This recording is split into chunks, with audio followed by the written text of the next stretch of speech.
So what type of father are you? What type of father if you're hey, come talk to your dad, you stern but fair. I mean, what type of dad is game? I'm an open book. Just keep it 100 and we won't have no problems. Don't lie to me because I'm gonna catch it. I'm, old enough to be a real father, but I'm young enough to keep up with you on social media. Right. So just don't try to get it off. It's not gonna work. I tell my kids that every single time. I've got my sons to a point where they're, adults now and they, living together and doing they brother thing. And so I got my daughter and then I got my little son. But yeah, I parent the same way. I treat them all the same. I give them the same values. And, up to this point, it's went off without a hitch. Do you parent the girls different than you do the boys? Yeah, man. My daughter, man, she is a straight A student and she is the love of my life. She also has a Christian podcast too. We gonna have to get you on one day, man. Christian podcast. Oh. Yeah, we gotta get you on season 2. Yeah. Season 1 we was busy, but we got you. But yeah, man, she's a good girl, but parenting a daughter is very different. Being a father to a daughter that's going through being a teenager is crazy, man. And all my kids, except the baby, has had one, not a whooping traditional with a belt, but I had to bomb on my sons once each. And then they got it, and we never had a thing again. Right. And so not long ago, man, me and my daughter, we had a little challenging day, and I was like, hey, is it punishment or is it a whooping? And she was like, yep, punishment. And so that's about as far as we got it. But I don't think I could ever discipline her the way that we got disciplined. Oh, no, you going to jail. Yeah, for sure. Damn. You going to jail. Yeah, you can still get that off in the South somewhere. No, you can't. My kid's grown, so I ain't got to worry about that, and I'm done. Yeah, well, my mama threatened me. Could she go to jail? Like 2 days ago. I was saying, could she go to jail?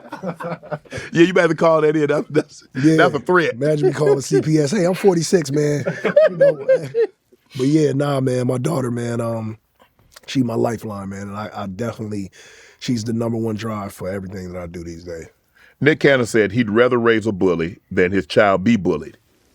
I agree with that.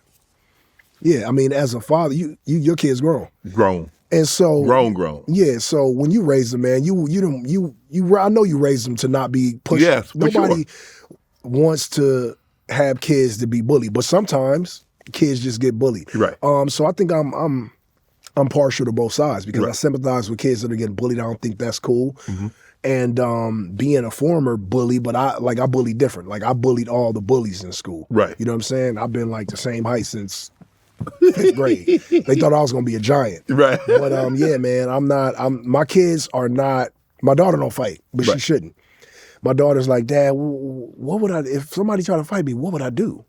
Like, I was like, you just, you put your arms, and she's like, oh no, I could never. And I'm just like, hey, well, be a princess. But yeah. And she 5'9", Right.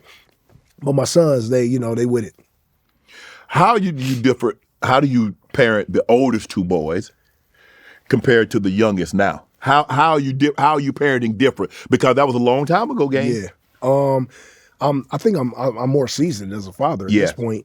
And I think, for the most part, during these stages, the early toddler stages, I think it's all mommy and all financial support and presence from the father. But the mom has to do the day-to-day, and so I think that's just what it is. And it yields better results when you let the mom take control and you just there to support, whatever they may need, no matter what that is. What's the key to co-parenting successfully? To let the woman just run it. Let her pick the school, pick the clothes, and you just pay. That's it. Shut up. Is it hard to discipline a child? Because I found it very hard to discipline my child when, they do something and their mom would call me. I was like, well, what do you want me to do? I'm not there. Right. So it's really hard because I don't want the child that when they see me, I'm playing, and when they see me, I'm all in your face like that. You know what I'm saying? So it's like, take care of it. Now, when they're under my roof and they misbehaving, it's obviously. But how difficult is that for you when the kids were growing up and you weren't there on the day-to-day and they call you, it's like, man, gang, they didn't call you, probably call you by your government name. We just, we do it like the feds do. We just build a case. And when I get back, I'm gonna get with you. Man, then I got a RICO charge, y'all. I'm gonna hit you with the RICO. You did this, and that. We're gonna let it stack up if I ain't there.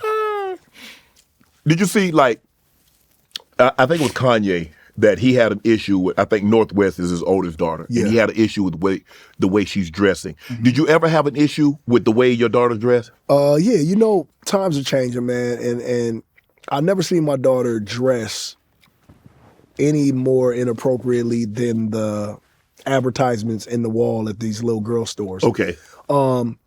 So that's where I gauged it from. It's their time. They wearing, you know, their stomach out and halter tops and little skirts and whatnot.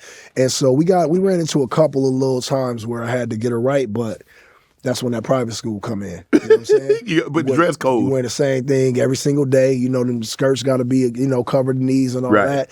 So she really, on the week, by the time the weekend comes, she wants to hang out with her friends. You know, usually her mom's with her. Now she's getting to a point, she's 15, where I'm letting her go to the promenade or hang out with her friends and all that. And I got her location. But I trust my daughter. Yeah. I trust her. We built over the last 15 years, which it felt like 30. We built a good rapport with each other, and I love her and I trust her. And she, again, you know, she God-fearing, man, so she knows what's up. Is there anything that you wouldn't allow her to wear? Yeah, man, we're not over sexualizing ourselves. We're not doing piercings in places where I don't feel like they belong. But I also did tell her, as soon as she's 18, she can make decisions.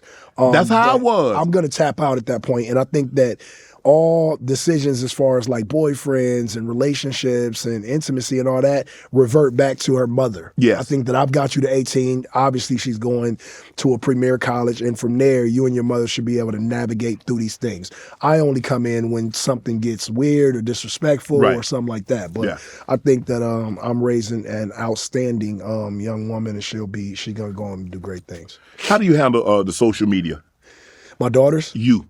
Because, you know, people come at you all kind of how and say crazy things. But so where are you now? Because I can't imagine. I mean, and it's hard because, like, people are so receptive and so respectful when they see you in person. Right. But when they can hide behind that computer screen and be in that basement or be somewhere that's far, far away, out of reach, out of touch, they say the most disrespectful and reckless. Well, you got to start at the foundation. The foundation of it all is they follow you, not the other way around. Correct. So if you are 100% invested in yourself, your brand, and who you are, and you're operating at, you know, the highest level of confidence, you should have no problem with anybody saying what they say. It would be like the Walton family in Walmart's. Like everybody ain't gonna like the chicken in aisle 3, but we Walmart and we got 100,000 of these stores, and you can't please everybody, man. So I don't even, if I catch some bullshit, I'll go in there and be a troll, you know. I have my 50 moments where I just go and don't care and make comedy out of it. But for the most part, I don't even read it and I don't even care about it because it is someone somewhere unhappy with themselves, you know, diving in with an opinion that no one else cares to hear except, you know, this platform. So, and I think a lot of times these days we lose sight of what social media is. It's literally social media. Instagram is a video and picture app. TikTok is a video app. You just got to understand what it is and use it for what it's for. But then again, listen, if I got a gambling problem and I keep going to the casino, I mean, is it MGM fault or my fault?